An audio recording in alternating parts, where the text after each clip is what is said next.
When I first came into Amazon global selling, and when I actually looked at the scale of the marketplaces outside, that was really a huge revelation. If you take the US for example, the retail market is trillions of dollars. The e-commerce market within that is some hundreds of billions of dollars. We are going to enable $10 billion in cumulative e-commerce exports in a decade. And I've said this at a couple of other places also, that we did not have it worked out to the last dollar because it was a long-range milestone to begin with. It was a 10-year milestone. We had a couple of convictions.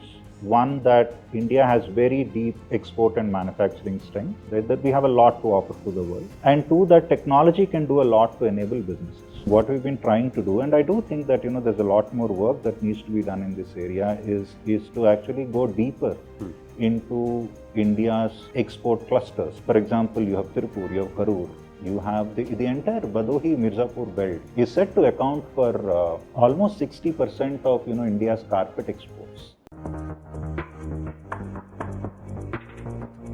Hello and welcome to Borderless Business. I'm your host Ronak Paul, and today with me I have Srinidhi, Head of Amazon Global Selling in India. Hi Srinidhi, thank you for coming on Borderless Business. Thank you for having me. Super excited. So the first time I came across AGS was maybe 2 years ago. We were doing a study with Niti Aayog, and I interacted with your predecessor and also interacted with the rest of the team.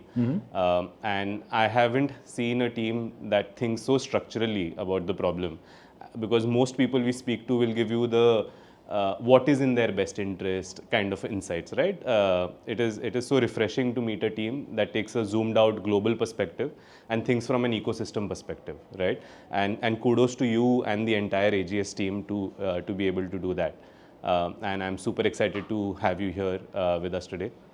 So thanks a lot for that. Equally excited to be here. Thank you so much for having me here. So before we go into sort of the work that AGS does, also maybe touch upon why you're in Delhi today.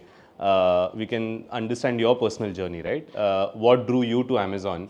I guess you joined some 8 years back? Yeah, so I've had a professional experience of around 17 years now. I was working largely in the space of, sales and marketing, prior to Amazon. And as you point out, I joined Amazon around 8 years ago. And I've been doing various things at Amazon. I started off leading our advertising business for India 3P. And post that, I was leading our consumer electronics business, that I did for a while. And, I've been in the global trade space for almost 3.5-4 years now, right? And I think one of the best things about Amazon, and perhaps what initially drew me to Amazon, as well as what continues to perhaps enthuse me day in and day out, is that the set of leadership principles that we have, we really live and breathe them, right? There are a lot of great vision and mission statements out there, but a lot of the times they also end up being shibboleths on the wall, right? Posters on the wall. However, with Amazon, what I have seen is that it's sort of, it's, as I said, we live and breathe them. It's part of the way we recruit people, part of the way we plan our initiatives. It's part of our vocabulary when we talk about assessing people, promoting them, you name it, right? And I have not seen many places or heard of many places where you have such a shared understanding of the culture of the company. And I think that's perhaps is the best thing about working at Amazon. And before I go deeper into that, maybe because you started off looking at the India business and now you're looking at the global business, right? What's the key difference when it comes to just having a viewpoint as a leader, looking at India, looking at the world? How do the two things diverge? Yeah, my perspective has also broadened, having worked in both of these businesses, right? I think the first and foremost thing that you understand is a sense of relative scale, right, between these two businesses. Because India, of course, is a large market; it's a huge market, growing, very vibrant, and so on and so forth, right? But when I first came into Amazon global selling, and when I actually looked at the scale of the marketplaces outside, that was really a huge revelation, right? If you take the US, for example, the retail market is, trillions of dollars. The e-commerce market within that is some hundreds of billions of dollars, continues to grow, right? And I think that's one thing that you see. Of course, India is growing, and India will eventually get there. But if you actually look at outside, how those marketplaces are, that's one thing that you essentially see. The other thing that strikes you is that how much Indian entrepreneurs have actually to offer to the world, in the sense that there's a lot that Indian entrepreneurs and brands, etc., can do, and actually succeed on marketplaces worldwide. But I've also realized that even when I was heading heading some of the India businesses, how little thought we actually give to it, right? And I think that's I think that's what I kind of learned. Hey, there's a whole market out there that's huge, it's growing, there's trillions of dollars still growing. Why is it not a design choice by default, right? And I think that's the large learning that I've had, and that's a perspective that sort of opened, and maybe that is what I hope to work on, in this particular stint. You gave us a sense of the size and scale being different, right? Yeah. Is the approach different when someone is looking at the India market and looking at the global market? I think that at least if you look at the Indian context, right, e-commerce exports is still relatively new. I mean, we are around a decade old right now. What ends up happening is that people end up carrying certain perceptions of what an export business should look like, right? Because a lot of the time, when you talk about exports, when you talk about an export business, the pictures that get conjured up in your mind are of large containers, or trade fairs, and hey, you need to have contacts, and so on and so forth. So it is not as much a difference in approach as much as it is what is needed is a shift in perspective and a shift in understanding. Because even today, even after 10 years of Amazon global selling, we've been around for a while, we've had some fairly good successes. Even after that, one of the things that we continue to see is that export still conjures up certain pictures, right? But in the, on the domestic side, it obviously is different. There's a perceived ease. The fulfillment center of Amazon that you send your goods to is neighborhood, right? If there's a return that comes, it's you perceive it to be easier to be handled, right? So there's a lot of perception. There's a lot of misperception is what I would say, which is perhaps driven by a lack of understanding of how actually easy this is. And I think that's what I would point out, because at the end of the day, when you actually approach any business, the basics are essentially the same, right? You have the right selection, do the right pricing, offer convenience, keep innovating, blah blah blah. I think all of that essentially remain the same. I think the difference that we see is that a perception that perhaps this business is more difficult or more complex than it actually is. Got it. And I guess the two things that we've had founders on this podcast who have spoken about is the logistics of it, and also the customer acquisition journey might be slightly different. They have raved about the FBA framework that you guys have, that we can go into. Yeah. How you have actually made it easy for an entrepreneur to just sit in his sort of manufacturing facility, log into a portal, and I think there is a door-to-door sort of shipping and return process that you guys have solved for them. Absolutely. We'll come to that. But the journey of Amazon in India, right? Like you said, 10 years. I remember initial documents that I had read, $5 billion of cumulative export as a target. Now you've already done 20 and you're aiming for 80, right?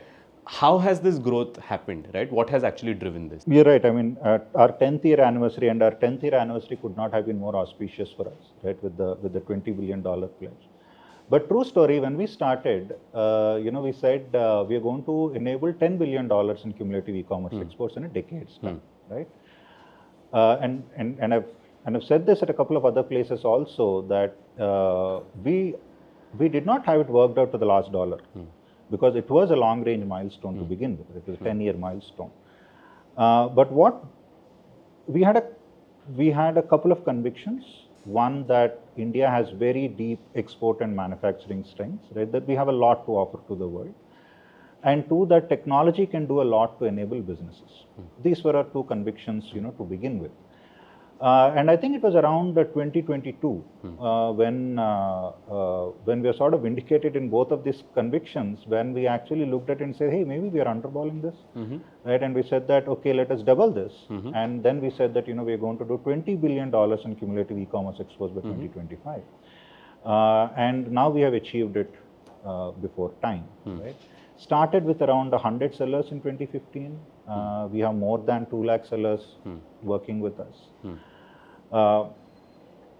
And what is, one is of course technology, right? And we'll come to that part, how Amazon is working on that part to, enable businesses. But on the, one of the things that if 10 years has taught us anything is that how good our manufacturing / export strengths are in a few areas, and how with a little fillip, with a little push, this can actually be transformed into something very real, very meaningful, right? For example, India has always been strong in the area of cotton-based home textiles and cotton-based apparel. And what we are seeing today is that, for example, in the home category, as we call it internally at Amazon, a 10-year CAGR of this particular category, if you look at it, that's around 35% plus, right? A 10-year CAGR in the cotton-based home textiles alone. Similarly, apparel is doing well. Furniture, particularly carpets, right? That continues to grow upwards of 40%. India also has a very vibrant D2C ecosystem, right? And you have a lot of entrepreneurs, particularly in the health and personal care and the beauty space, who are actually driving a lot of innovations and growth in this particular area, which is growing upwards of around 45% 10-year CAGR, right? So I think that so those are some of the trends that we are seeing. Of course, we are enabling with technology, but I think it speaks a lot to what can be done with the strengths that we have, with a little focus and with a little push. Got it. And you just mentioned you started with 100 sellers, right? And now you're doing $20 billion with, I'm not sure how many sellers, maybe you could... 2 lakh sellers now. 2 lakh sellers, right? And that growth is exponential, right? Going from... So how has Amazon internally changed itself when it comes to working with Indian entrepreneurs? So I think that the way we work is, we have an artifact that is very central to the way we operate, right? And interestingly, this artifact is not even a confidential artifact. It's sort of available in the public, but that's sort of the lifeblood of Amazon, the way we work. And you would have heard of it, Amazon flywheel, right? Where all we say, and it's very elegant in its simplicity. This particular flywheel, like any good idea, it's simple and it's elegant. And it simply says this, that sellers bring selection, a good selection. Customers look at that selection and buy stuff, because of which more customers come, because of there's more traffic. Looking at this traffic, there are more sellers who bring in more selection, and then more customers come, and so on and so forth, right? So I think that fundamental playbook for us, and our living by this central artifact hasn't changed. We even, be it a domestic business or be it a cross-border business, that idea is simple, and that idea continues. What we have been doing, what we've been trying to do, and I do think that there's a lot more work that needs to be done in this area, is to actually go deeper into India's export clusters, so to speak, right? For example, you have Tirupur, you have Karur, you have the entire Badohi Mirzapur belt, for example, is said to account for almost 60% of India's carpet exports.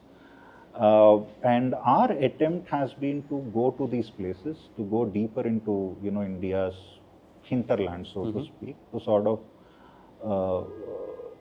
educate sellers there, to make sure that they're succeeding, and so on and so forth. But to ask me, what did we do? I think that we, of course, it's a classic case of living by our flywheel, but sort of mixing that up with India's export strengths, and going to those places, ensuring that we educate sellers, spread the word, and so on. Maybe on this topic, right? What's your engagement model when it comes to when you're saying that you're going in the hinterland, you're sort of investing in sellers?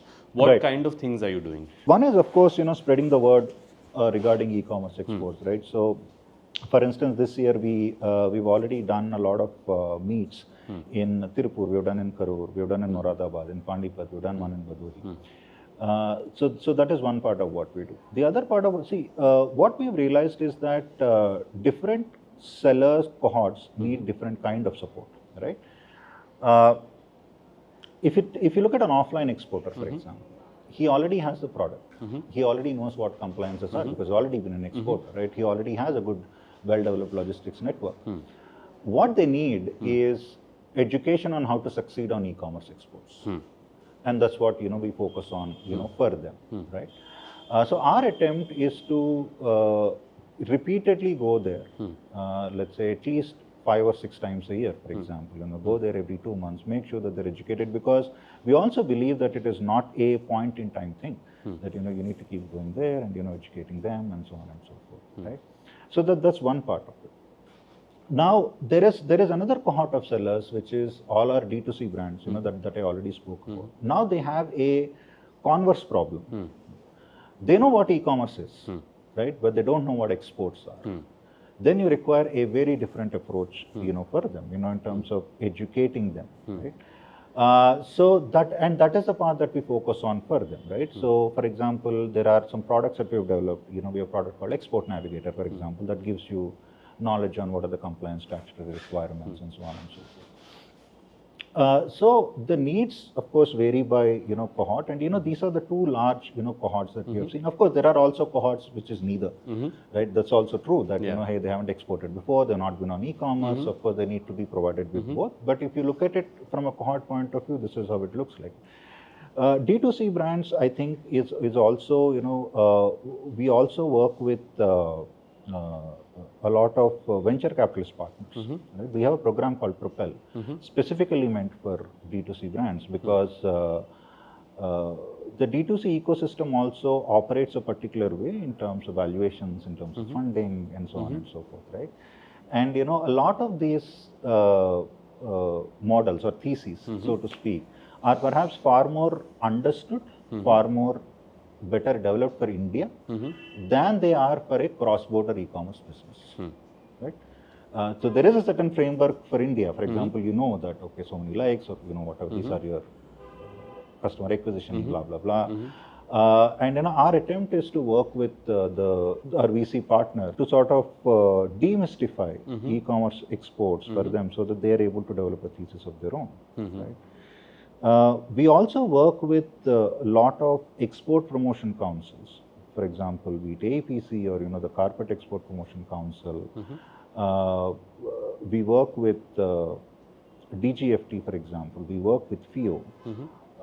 We're working with the DGFT on around 47 districts, right, to actually go there. And so the needs, the education, the kind of education that is needed, of course, varies by cohort. But the attempt is to slice and dice this to find out what are exactly the needs and go and provide them. I mean, if I was to take a hypothetical scenario, let's say I'm a college entrepreneur, just came out, just the previous guest was the founder of Petal, who started his sort of project as a college project that's built into a business. He's also on Amazon selling, right? So if I'm one of those, right, a young entrepreneur who wants to start his own brand, and I believe that I have, like you were saying, one of these fast growing categories, either carpets or in beauty, I target one of these categories, and I have figured out my product, right?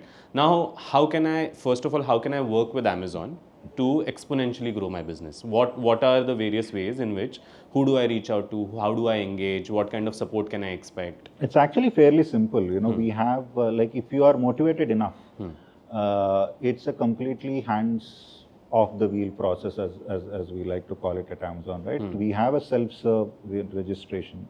Everything is essentially self-explanatory. If there are places where you get stuck, you have a helpline and your help that's available. With GenAI coming in, we're trying to even make that better in terms of the answers, etc. That we provide, right? But to sort of break it down further, uh, like here are the places, here are broadly the steps that are there, right? You begin with, you obviously have to register yourself, and in order to be able to register yourself, there are certain compliance requirements, documentation, and so on and so forth, which is also very clearly explained in a self-serve manner in our portal, right? So that's the first hurdle to cross. The second hurdle is listing. You get your listings right. The third is, how do you run ads? How do you do your account management? So the point is, if you're motivated enough, there is a self-serve, a process. There is also a lot of hand-holding that is available by my team, right? I mean, we have teams in Bangalore, of course. We have also regional teams in Delhi. We have regional team in Mumbai. And we also reach out proactively to sellers, finding out where they're stuck at each of these spaces. So our attempt throughout these 10 years has been exactly this, that, you are an entrepreneur, you've figured out what to sell, you know how to sell it. How do we ensure that you are able to focus on doing what you know doing best, which is selling, right? And how do we simplify the other processes? How do we remove the complexities of these other processes, right? And I think that well, as we say at Amazon, it is still day one, but I think we have been able to make some progress towards it. And that was what I was also saying earlier, that exports need not be a complicated business, right? It is a fairly, it can be a simple business. Of course, statutory requirements vary by country, by destination market. That's an uncontrollable. But beyond that, I think it's a fairly simple thing. Maybe this journey of $20 billion, right? Yeah. What are some of the trends? Because you guys are the guys with the data, right? What are some of the trends that have emerged? I think the biggest trend and the most heartening one is that this is not a metro alone story. Okay. To us, I think that's the biggest story. There's a lot of participation from tier 2 and tier 3 cities. Sellers on Amazon Global Selling India are present across 200 plus cities, right? And you have towns like all tier 2, tier 3 towns like Panipat, Moradabad, that I already spoke about. And some of these towns actually crossing $100 million in exports in 1 year alone from these towns, right? We have examples of sellers from towns like Neemach, for example, right? And coming up with some very good innovations, right? So I think to us, that's the biggest, trend, which actually underlines the point, right? That e-commerce export is, in a way, a democratization of the entire exports process, because I don't think that in a traditional export sort of a setup, you perhaps would have seen this sort of a secular participation across, right? But with e-commerce exports, you're actually able to see that, where somebody from a tier 2, tier 3 town can source products, can actually make a name for themselves globally. And our conviction on this, gets strengthened. So if I were to talk, the products I already spoke about in terms of what products. Yeah, carpets, furniture. All of that we already spoke about. But apart from that, this is the biggest trend, that we would say, and something that we are hoping to double down on going ahead. And then you said in 2022 you became ambitious, you doubled the target. Yeah. Now you have like 4x the target. Yeah. Right? What's driving that conviction? These numbers are great, right? 20 billion, great number. 2 lakh, great number. All of that is fine. But let us put that in perspective. There is a Ernst & Young report that says that there are possibly 60 million MSMEs in the country. We have around 2 lakh sellers. That should give you a sense of where we are. Well, India has always been known for services exports. It's not as though our merchandise exports are any bad, right? In a year, we typically do around 430. I think last year was around 440 billion dollars, right? And that is in 1 year, which is growing at a CAGR of around 3 to 4%. And this is still, we are including petroleum exports and all of that. If you actually remove that and only look at maybe the retailable exports, which possibly should be around 150 to 200 billion dollars, that is still growing fast at 6 to 7%. That's only 1 year that we are talking about. And here we are talking about a number over 10 years, which is cumulatively $20 billion. So I think that a very basic overview of the landscape itself, should tell you that as we say at Amazon, it is truly day one, because these numbers are great. I think, in a sense, I would still call this a proof of concept. The last 10 years was perhaps a proof of concept, and it's a great proof of concept. So yes, I think I'm fairly confident about the $80 billion. Of course, it's a long-range milestone. It's never about perfect foresight, but from whatever you've learned over the 10 years, I think you have a lot of structural conviction that this can be made to happen. And I mean, I'll also plug in our report where we also saw what is the relative scale difference between India's e-commerce export and Chinese e-commerce export. Right. And those guys are doing some $350 billion worth of export every year. Right. Right. And the way I like to put it is the mom and pop shops in China are doing more exports than all of India put together. And it's mind-boggling to me, right? So what will it take us to actually get there, right? Where India does $100 billion, $200 billion of annual exports from e-commerce platforms? I think first and foremost is a recognition of the fact that B2C exports are fundamentally different from B2B exports, right? And I'll take several aspects of this. I'm right now talking about at Uber level, what it is needed. Because in a B2C export, as you know, you are essentially sending inventory in anticipation of a sale. Secondly, the perceived risk that you have is higher. And I'm careful to call it a perceived risk and not an actual, whether it's an actual risk or not, we don't know, it will pan out. But the perceived risk is high because you're sending it across borders, right? And you perhaps feel psychologically far more comfortable, doing it domestically. So there's a perceived risk that's there. You also end up doing a lot more number of transactions if you're a B2C exporter versus you're a B2B exporter, because you are sending to the end customer, right? You perhaps also have a little more reconciliation to contend with if you're a B2C exporter versus a B2B exporter. So I think the first and foremost would be the realization of this difference that's there, right? That the two businesses are structurally different. The two businesses are structurally different, right? They have a very different approach and so on and so forth. Right? And how does the entire ecosystem come together to sort of enable that, right? And we're already seeing a lot of positive steps in that direction. For example, RBI recently eased the EDPMS reconciliation norms, which I think is a very positive step towards recognizing this very difference between what is fundamentally that these two because there are multiple small amount transactions. Yeah, there are multiple small amount transactions. Your shipment may not equal to your sale, which is true in a B2B sort of a scenario, right? And see, all said and done, it's also risk, right? You are sending inventory hoping that it would sell. Whereas in a B2B sort of a scenario, what ends up happening is that you only manufacture once you have an order and so on and so forth, right? But what happens because of all of this is that you also end up being able to command much larger margins if it works out. That is number one. And number two, you also end up making a brand, for yourself. Let's say you are an exporter doing both offline and online. I do believe that once you're able to develop a brand of yourself, I do believe that you'll also be able to command much higher value in your offline business as well, because say that, hey, my product is actually being wanted by customers there. Right? So I think that's the first recognition that needs to happen, and we are seeing that recognition happen. I already spoke about the reconciliation one, right? When we speak about risk, credit, becomes another piece that people would want, and there are a lot of proposals in the export promotion mission, be it credit cards or be it, let's say, some of the banks stepping in and giving loans at better rates and so on and so forth. So that's one thing that needs to be done as far as risk is concerned.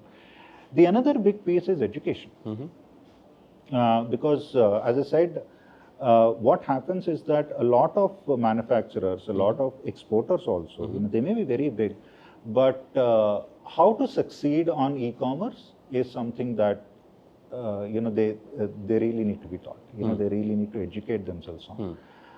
And I think that would be the third part, because, as I said, because these are two fundamentally different businesses, the mindset and the approach should be different, both from the ecosystem and also from the seller who's involved in this business. You cannot hope to run an e-commerce export business just like you would run your offline export business. And it starts with perhaps a higher risk-taking ability from a seller's end, because on a B2B you're assured, here you are not. A higher risk-taking ability and maybe a little more patience. Because that's one mistake that we see that sellers keep making. यार 3 महीने चलाया, कुछ मजा नहीं आया, तो छोड़ देते हैं. But what we have seen is that it takes around 6 to 9 months for you to sort of stabilize, for your product to get discovered. Remember I spoke about the flywheel earlier. But the flywheel also means that there are a lot more number of sellers and customers that are coming in every day, which means that there's a lot more competition every week, every month, every year than there was last year, right? Which essentially means that you need to be you need to be a little more patient, because it's not enough to have a great product, it needs to get discoverable. So all of that, essentially takes time, right? So I think we have the fundamental ingredients. In terms of having great products. For example, even offline, if you look at it, right?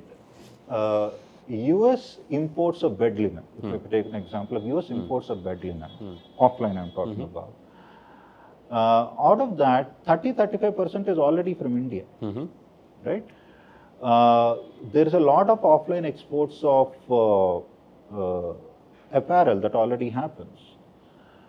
So it is not as though, so we don't have how would I put it, we don't have a cold start problem, so to speak, in the sense that we already have products that are demanded by or already used by people worldwide. They may not know that they are from India, but there is already this thing. So there's a great value arbitrage that already exists. But what essentially needs to happen is that an understanding that these two businesses are fundamentally different, and that they need very different approaches, both from the ecosystem point of view and from the seller point of view. Yeah. I mean, if I was to, get some quick tips from you, right, as someone who has also run the consumer electronics business for Amazon, right? The first generation entrepreneur who's doing this, and this is the 2000s playbook, right? I have a portfolio of products, I just create a website, I put all my products there, people show up and they... But modern e-commerce is way different, right? Absolutely. It's very different. So the mindset for that is different, the strategies are different, right? What are some of the strategies that you have seen succeed when it comes to e-commerce? I mean, obviously this space for us has also gone through an evolution, and even if you look at it today, within these 2 lakh sellers, people are at very different stages of evolution, sort of a microcosm of the last 10 years, right? I think one of the things that successful sellers do well is that, and I'll divide it into product and behavior, I think, because both of them become very important, right? From a product point of view, it becomes very important to the value proposition from India. That becomes very, very important, right? So, for example, what is that intersection of where does that value arbitrage lie? I think that's the fundamental question. And good sellers are those sellers that actually realize this and focus on those categories and innovate in those categories, right? For example, in cotton-based home textiles, as I already spoke about, or carpets or area rugs, and so on and so forth. So I think what is that value proposition, and because it is cross-border e-commerce, and what is the specific India value proposition, people who realize that actually do well. To actually give you an example, Shilajit, right, actually was not there were not too many search words for Shilajit in the US on .com to begin with. It's only in the last 18 months that that category has exploded, and largely thanks to Indian sellers, right? And we sold so much Shilajit that it had to be made into a separate category name, right?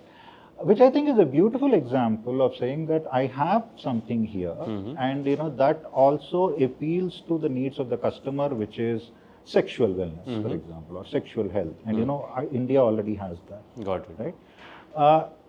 And I think that is very important because a lot of the times price arbitrage by itself does not work. I mean, it's not as though हाँ यहाँ रुपए में खरीद लिया वहाँ dollar. You know, there are people who still do that, but that's not sustainable. So I think that value proposition is something that good sellers actually are able to find. Behaviorally, I already spoke about. Behaviorally is all about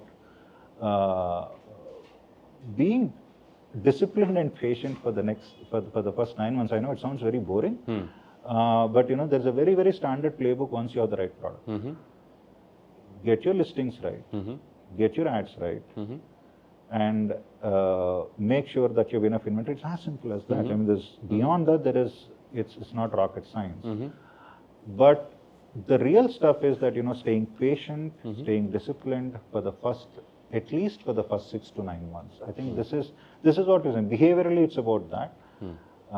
Product wise, it's about finding that value proposition. And in terms of picking up trends, right? Like you're saying, Amazon publishes this amazing export digest every year, and I always sort of look at it to understand trends. You look at what are the trends, and then you try and figure out what is India's edge. Maybe you might see beauty space is blowing, and then you see that what is India's edge in beauty, and then you see what your product can be in that, and then you give yourself a year to get discovered and sort of get successful. Absolutely. Right, and the Shilajit example does well because a couple of years back, performance supplements were doing well. Yeah, and then suddenly Shilajit found a niche because it had an Indian origin. Correct. Got it. And I think that's very important to find because, like, we do have a great heritage, but we also need to be able to very clearly define, what that heritage means to the end customer. Yeah. Right. And what's our unique value proposition? What's our unique value proposition? What is that value that we are offering? And good sellers are the ones who are actually able to do this. We have many examples of that. Yeah. I think so far we've covered how Amazon has reached this 20 billion, how is it going to reach 80 billion, right? But that journey is not going to be easy, right? There are going to be many challenges in that. And for that, the entire ecosystem will have to sort of gear and come together, right? And like you mentioned, structurally, the business of selling globally is different. Yes. I need to, I don't know, people today are so used to these 10 minutes, 30 minutes deliveries that even if you're selling to the US, I'm sure the customers are expecting these prime day deliveries next day, right? How do I sitting in Muradabad, right, solve this? Where I have a carpet, but I want to make sure that the customer, once he clicks it, he is not going to wait 20 days like they used to wait in early 2000s. Yeah. How do I solve for this issue? That's a very simple solution. You just send it to our fulfillment centers, right? And we have our own logistics product called Send, and people can actually use that, which is essentially a door-to-door sort of thing. We'll pick up at your place and send it to FCs, to our FCs. And I think that's what I meant also earlier when I said how are we using technology to simplify some of these things, right? And FC is a great example of that, because once you send it to our FCs, then we take over, right? There's certain promise. Sorry, what's the FC? Our FC is a fulfillment center, which is our warehouses, with Amazon-owned warehouses. Let's say you're selling in the US, Amazon warehouses in the US, you send it there. That's it, our processes take over. We are the ones who will be handling the speed. We are the ones who will, ensure that it is distributed in the right fashion across the country, because, for example, it may not be possible for you, if you're a seller, to assess demand across the West Coast, let's say, and ensure that, okay, I'm sending 10 units here and 5 units somewhere else, 2 units somewhere else. What we say is that, hey, you send it to one FC, one central FC, and we are the ones who are going to take care of this entire distribution, right? There's a very standard process of returns, how returns are processed, how all of this is handled. It's all very transparent. Everything is available for you to choose which FC to go to, and so on and so forth. So I think and a lot of our sellers are actually finding success, using this, and that's our intent, right? We are, as I keep coming back to it, for us it's about simplifying the entire process, right? I'm not saying we are making it easy, because easy or difficult is a function of the product and the seller, how disciplined they are. But I want to draw the differentiation between make simple and complex. It's not complex if you use RFC. It's not complex if you use Send. right? Of course, the product, etc., you need to figure out, but this entire process takes over. And from an ecosystem perspective again, right? You alluded to this at the start, which is creating clusters and going to clusters, right? What type of upgradation do our clusters themselves need to compete globally? One, of course, the reason why you go to these clusters is that they already have a great product, right? So if I were to take a step back, one, I already spoke about how much education is actually needed on this count, so that is one. Secondly, if you were to map back some of the requirements to the fundamental differences, that we spoke about, risk is one thing that comes to mind, right? Risk and compliance are two things that people will always have at the back of their head. So in terms of some of the specific things is how do you ease compliance norms? That is one, which is already work in progress. The second is how do you ensure that your clearances are done faster, particularly on the outward leg of it, right? Because a lot of the times what also ends up happening is that you have to let's say reach in time for the season. For example, there's Prime Day that's coming up, or right now there is our Black Friday, Cyber Monday sale that's going to come up. How do you ensure that you get there on time? How do you ensure that you're sending your inventory on time? And in some of these cases where you're sending inventory in anticipation of a sale, a notional loss is almost equal to a real loss, in the sense that, hey, it's a great opportunity that you lost, and because it's a platform that's worked on certain algorithm. If you have sales, you'll get more. It works that way, right? So so if I were to talk about I think education is one, of course, I think, which is what we are working on, which the government is also working on. The two other things are easing compliance norms and ensuring that the outward clearances are faster. Is there a single window clearance that we can do for e-commerce exports, for example?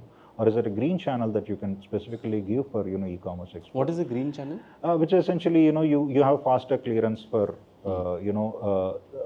shipments that are let's say marked for e-commerce. For example, there is a pilot that is being worked on e-commerce export hubs where some of these things we are experimenting on. They're being experimented on by the government. And is this an India thing or globally this exists? E-commerce export hub as a concept exists across. In India, it's being piloted, it's being tested, right? So how do you think of it as let's say outside, if you look at it, think of it as you have everything under one roof, for example, right?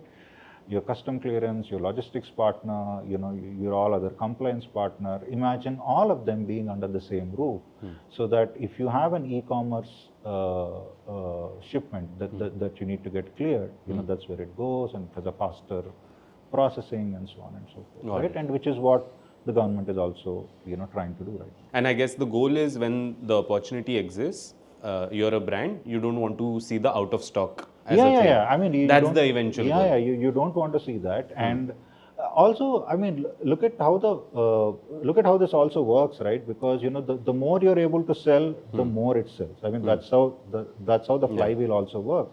So it is very important for you to keep sending shipments. Now, in a B2B sort of a scenario, you could actually maybe send depth of inventory. You could send 4 containers or 5 containers. In this case, you're unable to do that. However, eventually your sale may still be 4 or 5 containers worth, but perhaps over a period of 4 or 5 months. Got it. Right. So in order to really be able to catch up to that, you need for that to be faster. You should not be worrying about your compliance and so on.